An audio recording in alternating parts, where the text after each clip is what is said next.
कि मेहदी काज़मी साहब ने तो अपनी बेटी के लिए दिन रात मेहनत की, लेकिन ये बाप उससे भी अजीम है कि इसने अपनी बेटी के लिए अपनी जान दी है और अपनी बात से पीछे नहीं हटा और अपनी जान देकर अपनी बेटी की इज़्ज़त बचाई है। माजरत के साथ कुछ लंडे के फ़िलासफ़र हमारे यूट्यूबर जो कि चंद पैसों के लिए अपना ज़मीर बेचते हैं।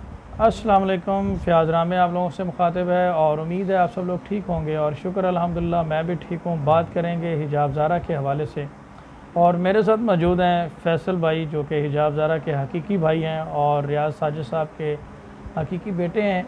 और जैसा कि आप जानते हैं कि हिजाब ज़ारा एक 13 साल नाबालिग बच्ची थी जिसको आज से तकरीबन साल डेढ़ साल पहले एक बदनाम ज़माना गैंग जो कि मनशियात, कत्ल और डकैती की वारदातों में मुलव्वस रहा है और दर्जन से ज़्यादा FIR इस गैंग के ऊपर दर्ज हैं और पहले भी जेल काट चुके हैं और आदी मुजरम हैं।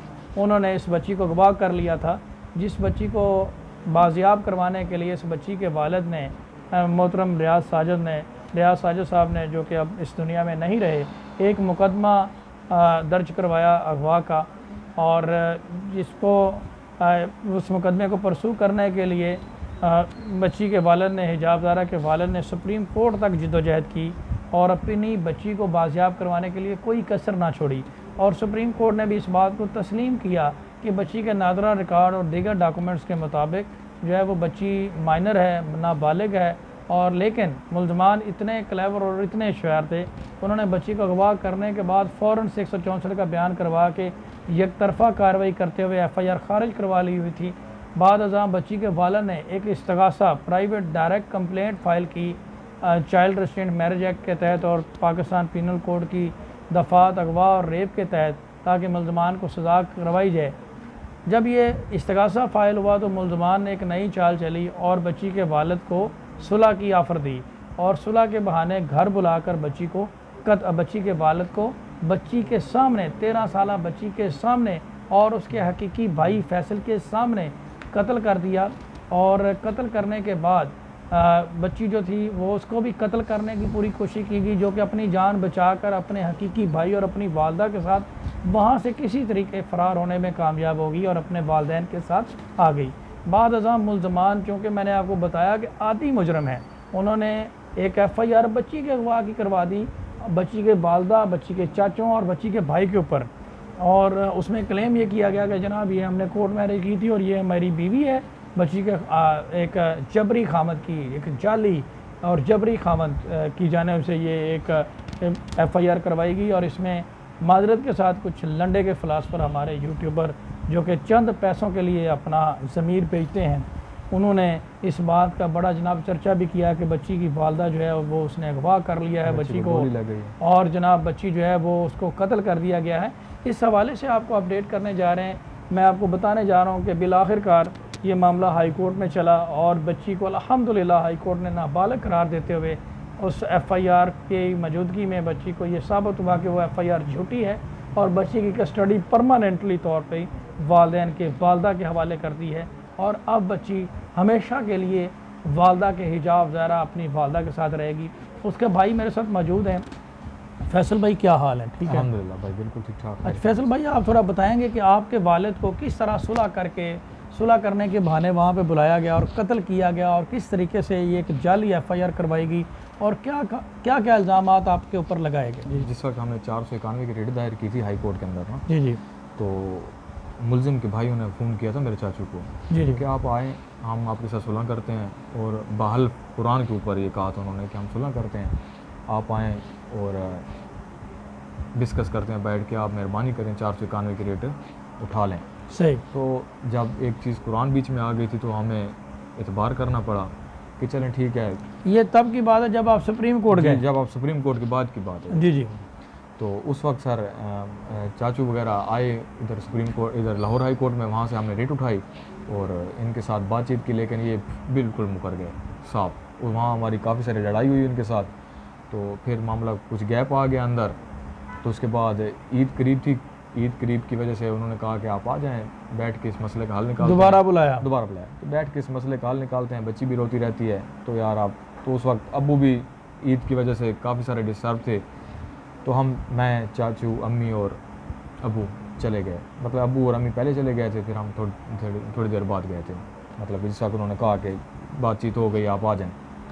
वहाँ गया तो तू तकरार हो गई इस बात पे कि भाई आप सुलह हो गई है हमारी, लेकिन हमारा मुतालबा था कि बच्ची को हमें दें, 10 दिन 15 दिन ईद हमारे साथ गुजारे। इतना अरसे का वक्फ़ा है, हमारे अंदर हालात मतलब कि अबू के तबीयत के नासाज थे।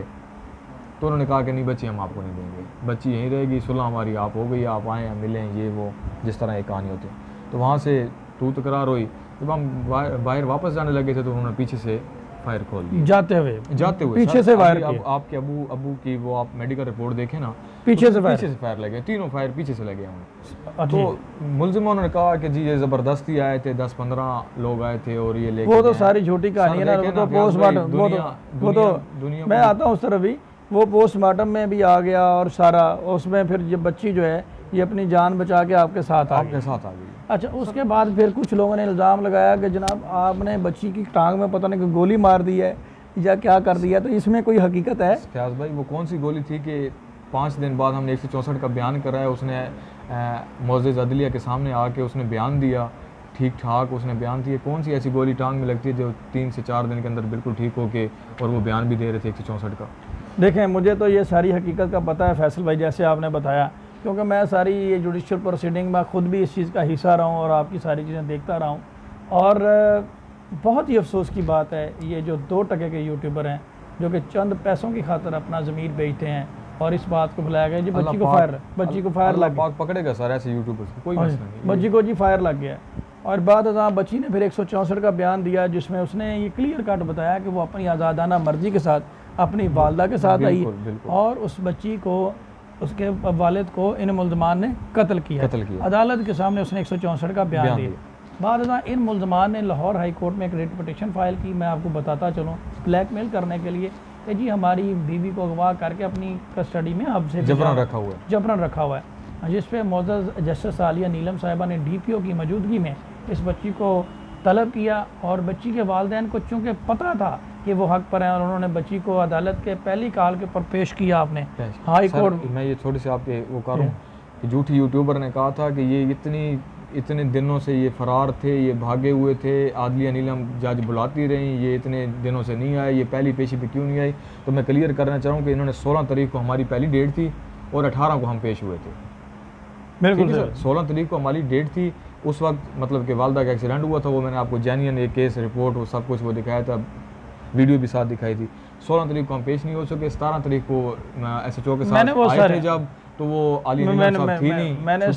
मैंने वो सारी प्रोसीडिंग कोर्ट ऑर्डर्स भी मेरे पास मौजूद हैं कि 10 को ये पिटीशन फाइल हुई है, 16 को पेश नहीं हुआ, 17 को अदालत में पेश कर दिया। 17 को नहीं सर, 18 को। हाँ, 18 को बच्ची को आलिया नीलम छुट्टी पे थी, 18 को बच्ची को अदालत में पेश कर दिया गया और उसमें उसने अदालत के सामने उसने बताया कि मेरी तबीयत ठीक नहीं है। फिर उसको सर्विस हॉस्पिटल भेजा गया, जहाँ पे मैं क्लियरली बताऊं कि बच्ची ट्रामा में थी। अदालत ने उसको सर्विस हॉस्पिटल भेजा और उसका मेडिकल करवाने के बाद जब 22 तारीख को फिर दोबारा तलब किया गया और अदालत ने बच्ची को डिक्लेयर किया कि वो बच्ची नाबालिग है और 40 मिनट तक मोअज़्ज़ज़ जस्टिस आलिया नीलम साहिबा ने चैम्बर के अंदर बच्ची से हक़ाइक़ पूछे, जिसमें उसने अदालत के सामने भी ये बयान दिया। जो लोग कहते हैं कि बच्ची वहाँ पर रोती रही, वो आएँ और इस बात की तस्दीक करें, मेरे सामने आएँ और वो कोर्ट ऑर्डर की रोशनी में सारी चीज़ें मौजूद हैं कि बच्ची ने उन तमाम तरह हक़ाइक़ की तरतीब बताया और बताया कि किस तरह उसके वालिद को उसकी आंखों के सामने कत्ल किया गया और उसको कत्ल करने की कोशिश की गई।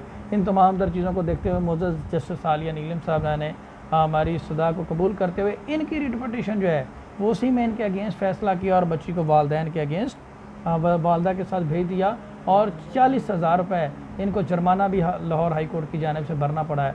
अब मज़ीद हमने इसमें क्वैशमेंट की रिट फाइल कर दी है और मैं इंशाल्लाह पूरा उम्मीद हूँ कि ये FIR भी हम खारिज करवाएंगे और 182 की कार्रवाई झूठा मुकदमा दर्ज करवाने पे भी इनके ख़िलाफ़ दर्ज करवाएंगे और इन लोगों को एक एग्जाम्पल बनाएंगे और 302 का जो मुकदमा है इंशाल्लाह उसको भी हम पूरा परसू करेंगे और पूरी कानूनी कार्रवाई करेंगे।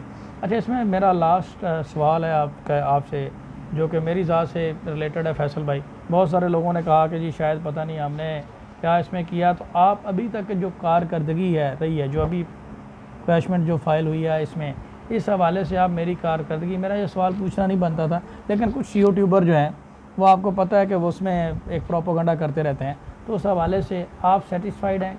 अल्हम्दुलिल्लाह सर, अल्हम्दुलिल्लाह। अल्लाह पाक आपको भी, अल्लाह पाक जज साहब को कि खुशी होती कि अगर अब्बू के ज़िंदा होते ये फ़ैसला आ जाता तो बहुत ज़्यादा खुशी होती, लेकिन उसकी कुर्बानी रायगा नहीं गई, क्योंकि एक मज़लूम की कुर्बानी रायगा नहीं जाती सर, ये नहीं जाती। ये मुझे ये फ़ैसला आया भी इसीलिए है कि ये जुल्म हुआ। बिल्कुल। और मैं यहाँ पे एक बात करूँगा कि मेहदी काज़मी साहब ने तो अपनी बेटी के लिए दिन रात मेहनत की, लेकिन ये बाप उससे भी अजीम है कि इसने अपनी बेटी के लिए अपनी जान दी है और अपनी बात से पीछे नहीं हटा और अपनी जान देकर अपनी बेटी की इज़्ज़त बचाई है। और मैं इस पर बहुत ज़्यादा अप्रिशिएट करता हूँ उस मरहूम बाप को भी और फैसल भाई को भी कि इन्होंने अपने बाप का जो है वो उसमें बिल्कुल ये गैरतमंद बाप का गैरतमंद बेटा है कि जिसने अपनी बहन को सेव किया और पूरी फ़ाइट किया। अच्छा, मेरा लास्ट क्वेश्चन है फैसल भाई, अगर कोई बहुत ज़्यादा पैसा मिल जाता है या कुछ चीज़ मिल जाती है तो आप इन मुल्ज़मान से कुछ सुलह करने का इरादा रखते हैं? सर जी, ये शुक्र है कि आपने ये बात छेड़ दिया है, नहीं तो पता नहीं मैं किस थ्रू ये बात कहता कि इनका पूरा ख़ानदान मेरे बाप के बाल के बराबर भी नहीं है। वो एक अल्लाह लोग था। बिल्कुल सही बात, अल्लाह का फ़कीर था, पूरा मियाँ वाली जानता है सर उसको, और सरकारी गवर्नमेंट जॉब थी। मुझसे ना पूछें आप, मियाँ वाली में किसी के पास भी आपका रेफरेंस नंबर है तो मोहम्मद रियाज साजिद वाबड़ा मुलाजिम किसी से भी आप पूछ सकते हैं। उनका करैक्टर, एक सर इस पिंसल की FIR भी हमारे घर के ऊपर नहीं थी। वो एक बिल्कुल शरीफ सर, अरबों रुपये भी देना ये उनकी औकात ही नहीं है। अल्हम्दुलिल्लाह उनकी सर औकात भी नहीं है, उनकी क्या औकात है? बिल्कुल सही, लेकिन फिर भी अगर दें तो आप नहीं करें, सवाल पाक इंशाल्लाह इसका रिजल्ट आप देखेंगे सर। इंशाल्लाह आपका रिजल्ट देखेंगे और मुझे अपने अदलिया पे पूरा भरोसा है। बिल्कुल, वो इंशाल्लाह ऐसा रिजल्ट निकालेगी इस केस का कि मिसाल बनेगी इंशाल्लाह। लें जी, हम पूरा उम्मीद है और क्रैशमेंट की रेट आ रही है, जितना ज़ोर लगाना है भाई लगा लें। और ये FIR खारिज होने जा रही है, झूठी और उल्टा आप लोगों के अगेंस्ट कार्रवाई होने जा रही है। बहुत शुक्रिया, अपना ख्याल रखिएगा, दुआओं में याद रखिएगा। अल्लाह हाफिज़।